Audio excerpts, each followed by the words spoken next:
ಸನ್ಮಾನ್ಯ ಅಧ್ಯಕ್ಷರೇ, ಈ ಕಾಂಗ್ರೆಸ್ ನಮ್ಮ ಡಿ ಕೆ ಶಿವಕುಮಾರ್ ಅವರ ಅಧ್ಯಕ್ಷರಾದ್ಮೇಲೆ ಸರ್ಕಾರಕ್ಕೂ ಕಾಂಗ್ರೆಸ್ ಪಾರ್ಟಿಗೂ ವ್ಯತ್ಯಾಸನೇ ಇಲ್ಲ. ಇಲ್ಲಿನ ದುಡ್ಡೆಲ್ಲ ಅಲ್ಲಿಗೆ ತಗೊಂಡು ಹೋಗ್ತಾರೆ. 187 ಕೋಟಿ ತಗೊಂಡು ಕಾಂಗ್ರೆಸ್ ಅವರು ಹಂಚಿದ್ರು, ಅಲ್ಲಿ ಬಳ್ಳಾರಿಯಲ್ಲಿ ಹಂಚಿದ್ರು. ಇಲ್ಲಿ ಸರ್ಕಾರ ಒಂದು ರೀತಿ ನೋಡಿ, ಅಂಗನವಾಡಿಯವರಿಗೆ ಹಣ ಕೊಡಕ್ ದುಡ್ಡಿಲ್ಲ.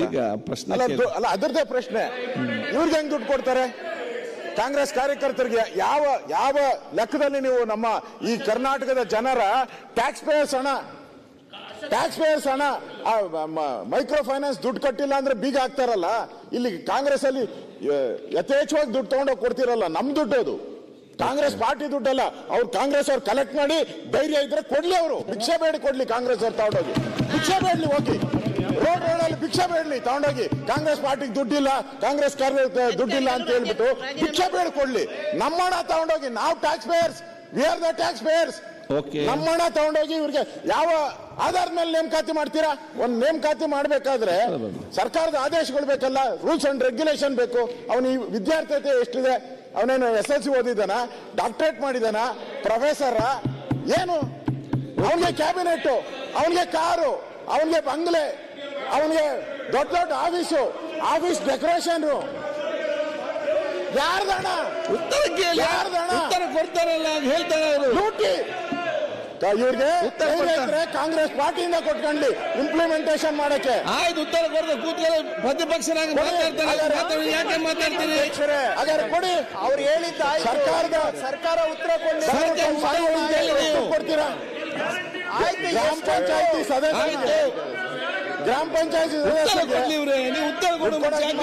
ಸದಸ್ಯರಿಗೆ ಆಯ್ತು, ಮಾತಾಡ್ತಾರಲ್ಲ, ಆಯ್ತು, ಉತ್ತರ ಕೊಡಿ. ಆಯ್ತು, ಈಗ ನಿಮ್ಗೆ ಉಪಕಾರ ಮಾಡ್ಲಿ ಅಂತ ಕೊಟ್ಟಿದ್ದಾರೆ. ಅದರಲ್ಲಿ ಕೂತ್ಕೊಳ್ಳಿ ಈಗ ನೀವು.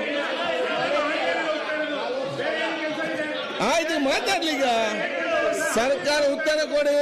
ಅಧ್ಯಕ್ಷರೇ ಒಂದೇ ನಿಮಿಷ.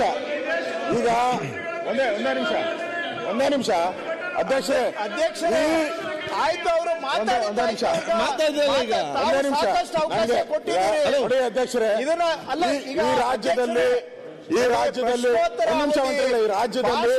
ಅಧಿಕಾರಿಗಳು ಸತ್ತೋಗಿದ್ರೆ, ಅಧಿಕಾರಿಗಳೆಲ್ಲ ಸತ್ತೋಗಿದ್ರೆ, ಅಧಿಕಾರಿಗಳಿಗೆ ಕೆಲಸ ಜಾಸ್ತಿ ಇದೆ, ಇಲ್ಲ ಅಧಿಕಾರಿಗಳು ಸೋಮಾರಿ, ಅವ್ರ ಕೈ ಮಾಡಕ್ಕಾಗಲ್ಲ ಅಂದ್ರೆ ಇವ್ರು ಕಾಂಗ್ರೆಸ್ ಕಾರ್ಯಕರ್ತರು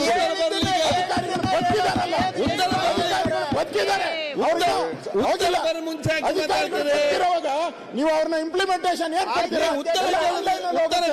ಯಾಕೆ ರಾಜಕೀಯ ಭಾಷಣ? ರಾಜಕೀಯ ಭಾಷಣ ಸರ್. ಉತ್ತರಕ್ಕೆ ಅವಕಾಶ ಕೊಡಿ.